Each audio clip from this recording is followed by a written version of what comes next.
Good morning, students. So, I am here once again for your English online class, and we will learn today a very famous and artistic poem of Mrs. Andrena Rich, and the name of the poem is Aunt Jennifer's Tigers. My dear friends, so far as this poem is concerned, this is the last poem of our Flamingo book, but at the same time, this has an unique representation of the feminism and feminist activities that led the moment of feminism in the late 1950s.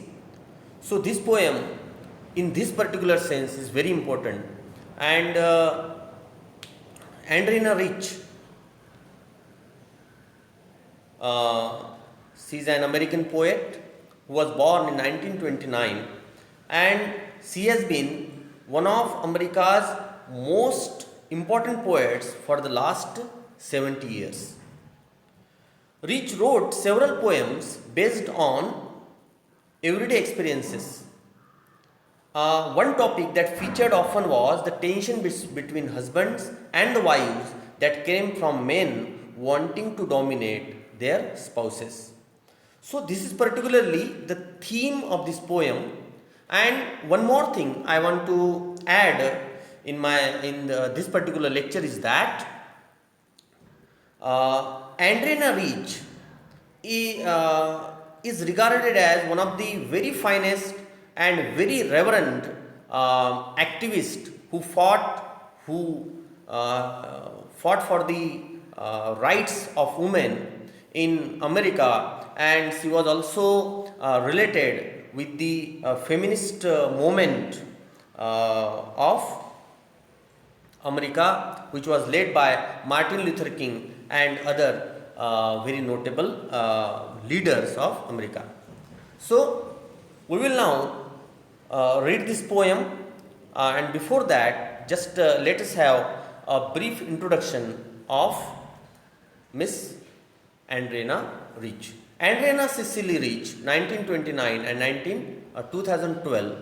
So, you will very readily understand that the writing of Andrena Rich was of the 1950s and 1960s, and about the age, about the phenomenon, about the atmosphere, about the particulars, about the people she wrote about is not of this particular age. In this particular age, we will find a freedom to women. Women are, in particularly in America or even in India, you will find that women are more. They are getting education. They are aware of their rights. But in late 50s and 16, there was a surge of divorces, and the marriage, the institution of marriage, which is served to entangle, which is served to merge two different souls and to maintain a regular and fine life, but that particular institution of marriage has been rectified as futile and is of no use. So, Andrena Rich once wrote that there were more divorces than the marriages happening in America because of lack of faith in one another. So, this particular poem by Andrena Rich also have a particular lesson of male domination over women. Okay, so she was an American poet, essayist, and feminist, one of the most widely read and influenced poets of the second half of the 20th century. She talks about women's experiences in her married life. She has tried to explore the inner feelings of a woman who is living under the dominance of men.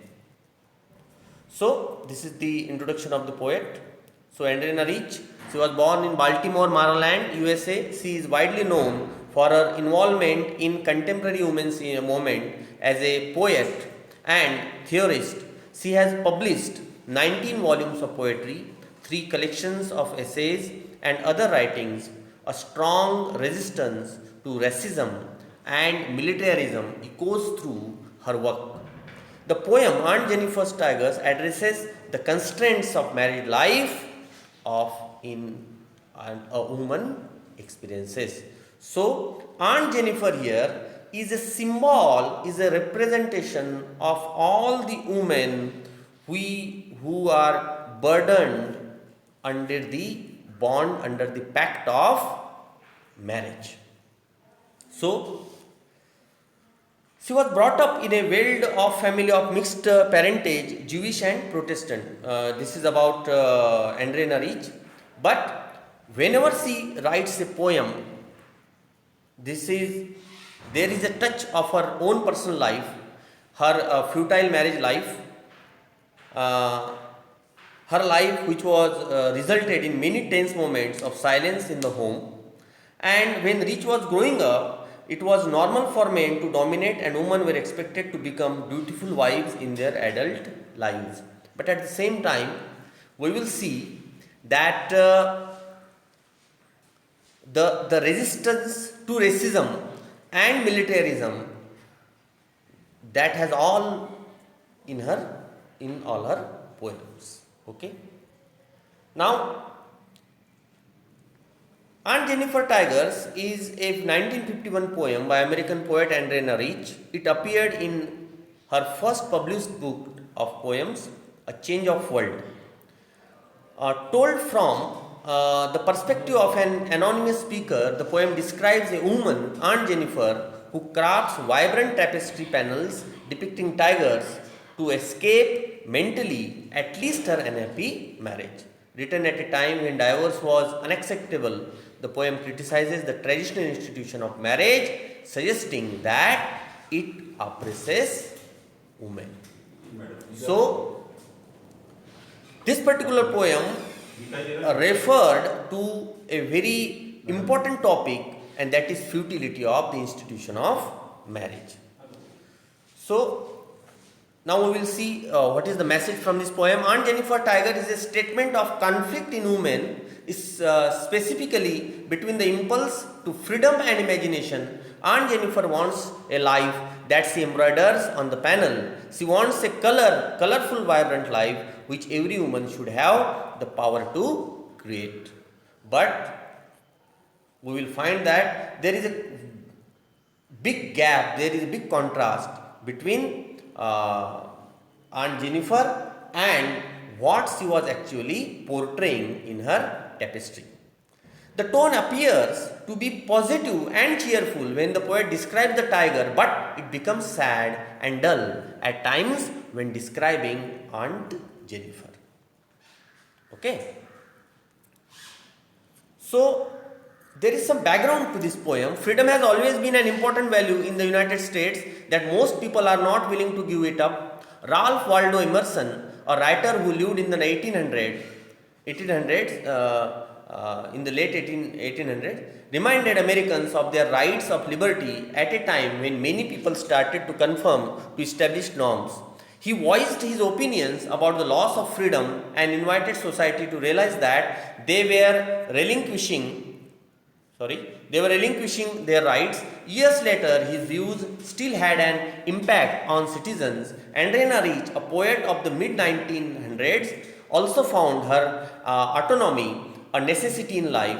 She wrote a poem in 1951 called Aunt Jennifer's Tiger, which exhibited her opinions about living a life of reliance on the other.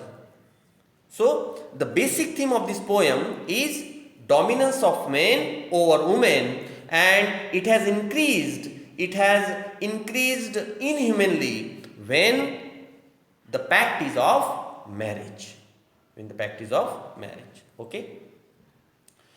In Aunt Jennifer's Tigers, a woman referred to only as Aunt Jennifer uses embroidery as a creative outlet while living in, ultimately dying in an unhappy marriage. So the poem describes the terrified Aunt Jennifer's fear-filled experience in a marriage full of ordeals. Okay. So, dear friend, there are certain words which we would like to refer first. The first word, very important word, is that of prance. Prance means to jump over, become very much active. It to be active in a spirited manner. In a spirited manner. To jump over, which eliminates, which describes mobility, which describes energy, which describes vitality. Second word is very important word which we will have in the first stanza, and that is denizens. Denizens means, 1 minute.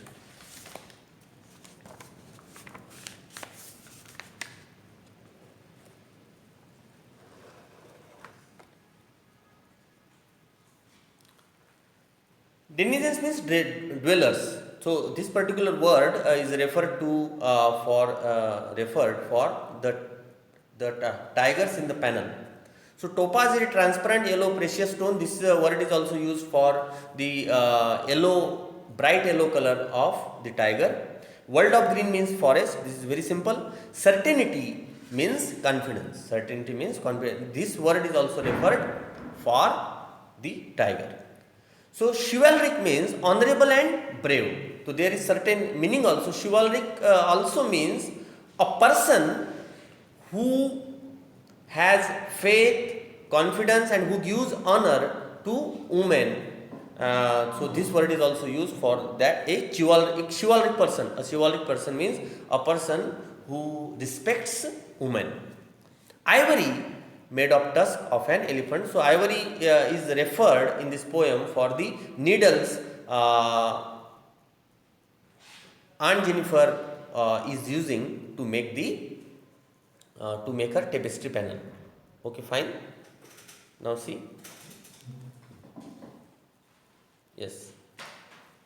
So to begin with, the very first paragraph, it says that Aunt Jennifer's tigers prance across a screen, bright topaz denizens of a world of green. They do not fear the man beneath the tree. They pace in slick chivalric certainty. So the poet says that Aunt Jennifer is weaving up tigers, prancing tigers, jumping tigers across her screen. See here one picture. This is the tapestry, and this is the panel. She is weaving something here. Okay, she is old, and it may happen that her hands are shuddering up, or her hands are trembling. But still, what is she weaving? She is weaving prancing tigers, which is exactly opposite of Aunt Jennifer's personal life. So he's just imagining. Aunt Jennifer's tigers prance across the screen, bright topaz denizens of a world of green. This particular line is for the elegance of the tigers. Bright topaz denizens. Their color, their body, their skin is like bright topaz. We have seen it. Bright topaz. Topaz means a transparent yellow precious stone. Okay, friends. Now, they do not fear the man beneath the tree. They pace in slick chivalric certainty. And they do not fear the man beneath the tree. So, in that tapestry also, there is a man sitting under a tree, and the poet was saying that Aunt Jennifer's tigers, they are not at all fearful. They are not fearing. They are fearless about the men sitting under a tree, or a hunter sitting under a tree. Okay, they pace in slick chivalric certainty. So they pace, they walk, they jump in a slick chivalric certainty. Slick means very elegant, ऐसा जो आंखों को बड़ा खूबसूरत लगता है उसको बोलते हैं slick. Slick, chivalric certainty. Aunt Jennifer's fingers fluttering through her wool find even the ivory needle hard to pull. And now in the second stanza, the poet says that her fingers are fluttering through her wools. As she is old, there are two references here, two symbolism here. She is old, and next is the fear of her husband. The fear of her husband. Aunt Jennifer's fingers fluttering through her wool find even the ivory needle hard to pull. Hard to pull. The massive weight of uncle's wedding band sits heavily upon Aunt Jennifer's hand. So she is carrying a massive weight of uncle's wedding band. So you can easily say that a wedding ring or a wedding pack is not that much you see, it is normally weightless. Okay, 1 gram, 2 gram, 3 gram, 4 gram, 5 grams, but great kind of high kind of symbolism is used here, that the massive weight of uncle's wedding band sits heavily upon Aunt Jennifer's hand. तो Aunt Jennifer के हाथों में जो है the massive weight of uncle's wedding band, uncle के wedding band का जो wait है वो बहुत ही मैसिव है, वो उसको झेल नहीं पा रही है. मतलब she has very bitter experiences regarding uncle's wedding bands. When aunt is dead her terrified hands will lie still ringed with ordeals she was mastered by. All throughout her life she had experienced only the ordeals, only the bitter experiences, and the poetess says that when she will die, her ordeals will not come to an end, because she was ringed with that ordeals, and one or the other another woman will follow the same. It means that this institution will continue, and the male domination will also continue unless we raise voice against that. When aunt is dead, so Aunt Jennifer here is a representation of all the women who are unlucky in their marriages, who are having ordeals in their marriages. So in the first stanza you will see Aunt Jennifer's tiger, but in the last stanza there is no Jennifer left, only aunt is dead. Her terrified hands will lie still ringed with ordeals she was mastered by. The tigers in the panel that she made will go on prancing.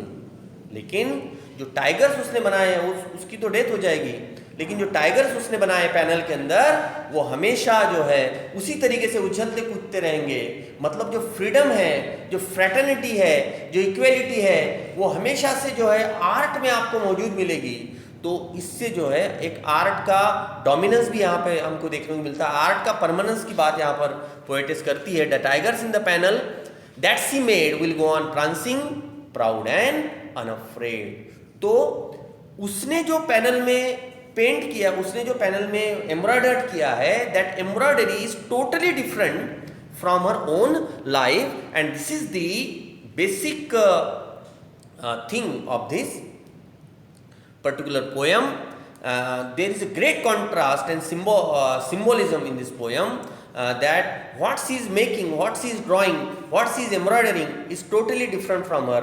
It means that you might have learned the poem The Tiger in the Zoo in class 10th. In that poem, the last line of that poem is that that the tiger is watching, the tiger is seen watching the stars in the sky. The tiger in the zoo, he was watching? He was watching the stars, the free stars in the sky. This shows that particular line of that poem shows that he was desiring for the freedom like the stars. And here only, these are her extreme desires that she is referring, that she is you see incorporating through her through her embroidery. Okay. So, here I have made a very fine slides regarding all the three stanzas, and there are some literary devices also. You just go through it and you will find it very fine. So I hope that you learn this poem. So thank you very much, friends.